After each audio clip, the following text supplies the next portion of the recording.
we do have the 6K full frame, and I can imagine the 6K full frame pro version of this camera, it's going to be out soon. So this is what I think is going to happen. The Blackmagic cinema camera full frame brings so much more to the table than extra field of view, and one of the things that make this camera great is that internal RAW at 6K full frame, which I believe this is the only camera offering that at this price range. And to top it up, you also have Proxy Recording, which makes life easy for anyone that might have a beefy computer or not, because basically Proxy facilitates the whole editing process. And honestly, this is going to be a camera that's going to solve a lot of issue, because having a full frame cinema camera at that price that have great color science, that is something amazing. And one thing that I need to add to that is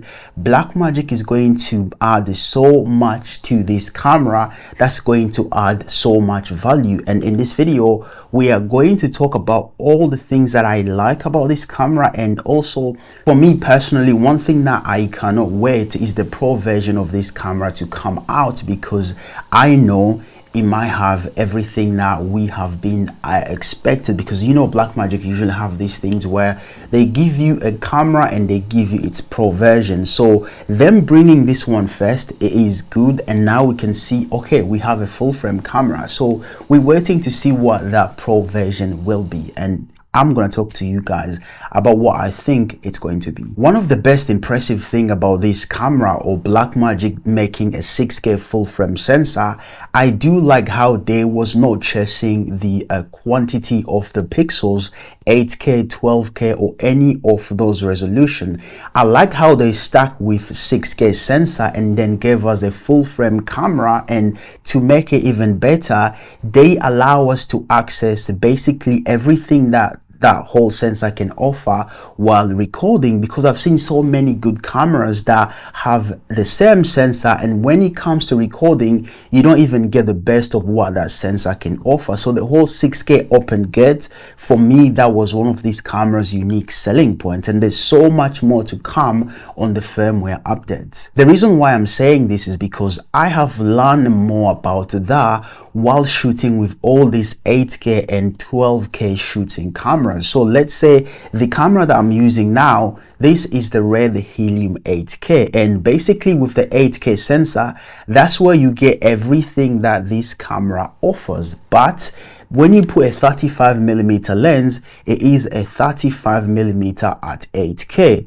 But the files are really big, and also it's not very manageable, and you tend to struggle with the mag size while shooting. Also the transfer is crazy, and also the storage. But when it comes to 6K, I believe is actually a very sweet spot, and it's very manageable, because most of the deliverable today, they're either 6K, 4K, and you can't really go above a 6K. So when you have a 6K sensor and you want to downsample that into 4K or to any resolution of your choice, that's very easy and manageable. Also, when you have the proxy recording inside the camera, it makes even life easy. So let me give you an example. With the Red Helium 8K, let's say now I'm shooting with the 35mm lens.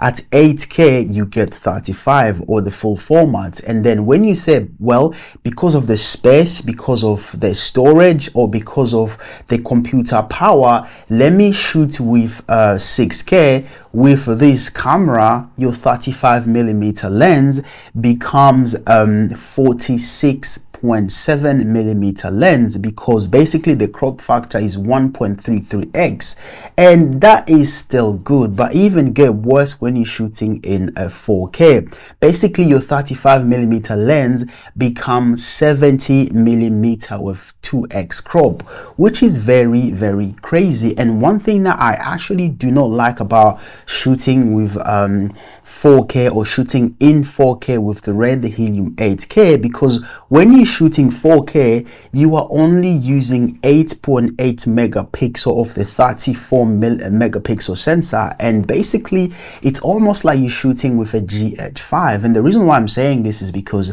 now 6K is very manageable. You can actually shoot 6K, you can edit 6K, and then you can downsample 6K to the best resolution that you feel like it fits with your project. Seeing Blackmagic focusing more on the quality of the pixels than the quantity of the pixels, that is very good, and I cannot wait to test this camera and put my lenses in, and I don't have to calculate the whole crop factor thing, because listen, 6K full frame, I'm all for it.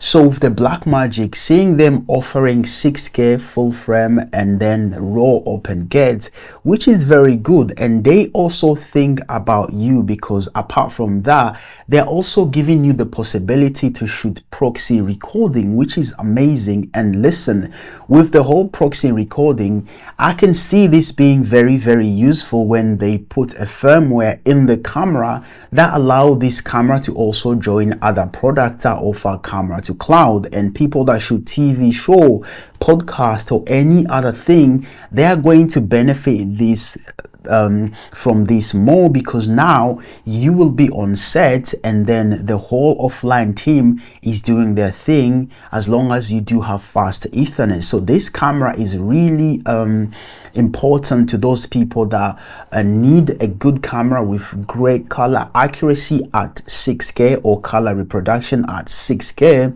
Another thing that I need to talk about this camera is that for those people that shoot anamorphic, you guys are going to love this camera, because it does accommodate anamorphic lenses and give you so much possibility so you can shoot with your lens. And another thing that I'm actually excited for me is to not having to calculate that my 35mm lens on the Red Helium 8K, if I shoot in 4K, that lens becomes a 70mm, and I'm only using 8.8 megapixel out of the 34. So what I want is to put my lenses on the Blackmagic full frame and say, okay, it's a 35mm, and it is a 35mm, which is very good, because the whole representation of having to calculate the crop factor, it kind of like messes you up with filming, because you are honestly having to struggle more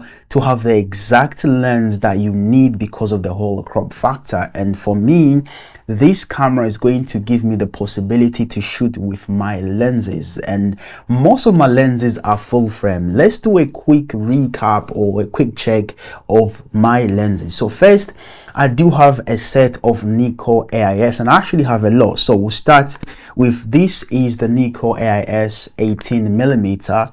And then the second one, by the way guys, I do have a lot. The second one, this is the 105 millimeter, again Nikkor AIS, and then this is the 50mm Nikkor AIS. And by the way, I do have the whole set here, which basically trying this is going to be very fun on the Blackmagic Pocket, no pocket by the way, on the Blackmagic camera full frame. Also, they have actually removed their pocket in this camera, meaning we are going to see something new. Also, other lenses that I'm excited to try is my whole set of Canon FDs, and I really have a lot guys. So I've got like 9 of these lenses, and starting from 18, wait, hold on. Starting from 20mm to 200mm. Also, other lenses that I have, they are my set of Leica R, as you can see. So I am going to be trying these lenses on the Blackmagic full frame 6K, and that's not all. I also have a set of Zeiss Zebra, or as you guys like to call them. They're quite good, and the quality of these lenses honestly are really amazing. So you can see, using this lens on my Red Helium 8K, it have been a struggle, because first of all, the whole 8K thing, I don't need 8K, and that's when this camera perform best. And when I shoot 6K, I lose so much. And the last lens, or the last two lenses that I'm going to be using, I have a set of Russian lenses. And guys, if you know Russian lenses, their characteristics are actually dope. So this is the Helios 85mm f1.5, and this is the Tahir. I also have the 58mm. So by the way, I'm going to be testing these lenses very soon on this camera when it arrives here, and we will see. Also, as you can imagine, basically when they released this camera, I was in the process of moving to a new home, and this is like a king size bed that I have dedicated for YouTube. That's why I did not make this video. So as you can see, all these lenses, listen, they are going to be used on that new camera. And another thing that I literally am excited for, I am excited for the pro version of this camera. And for you that doesn't know, Blackmagic have these things of giving people choices. So they bring the Pocket 6K, the 6K Pro, they bring the Ursa Mini and the Ursa Mini Pro, and now we do have the 6K full frame. And I can imagine the 6K full frame pro version of this camera, it's going to be out soon. So this is what I think is going to happen. Listen, I'm just telling you what I think. You see everything that we've been wanting. Basically, we do have a full frame 6K, and we know that right now they might have an ND filter, because I know they can if they change the body, or even though they can actually have one of those cartridges that you put in front and you can do the ND in there. And one thing that I really want, because now we do have a 6K full frame sensor, I would actually love the SDI. And now that I've actually used the Pocket 6K Pro that much, I'm starting to love the body, and I actually have so much accessories that I feel like I'm not ready to let go. And this body is really good in my opinion. And do you know when you use something so much that you are used to it? That's where I am right now with this camera. And honestly, I cannot wait to see the version, or the pro version of this camera coming out. But honestly, guys, let me know what you guys think. And another thing that I really like is that now you are going to have a full frame 6K camera that shoots raw internal, that offer proxy recording, and so many other things that they are going to add in at a very affordable price. And one of the biggest things for me, most of the full frame cameras that I've seen on the market, they are actually 4K, and the quality, the image quality of those cameras, they are very digital-ish. And this sensor, it's almost a film like at full frame. That is one thing that I am excited about. So guys, thank you so much for watching. If you're new here, my name is Kashilembo, and on this channel we talk about filmmaking, DaVinci Resolve, and basically anything that help you to improve your visual storytelling. And if that's something that you're into, make sure you hit that like, subscribe, and turn on that notification bell icon so you don't miss when I post a video like this. Stay tuned.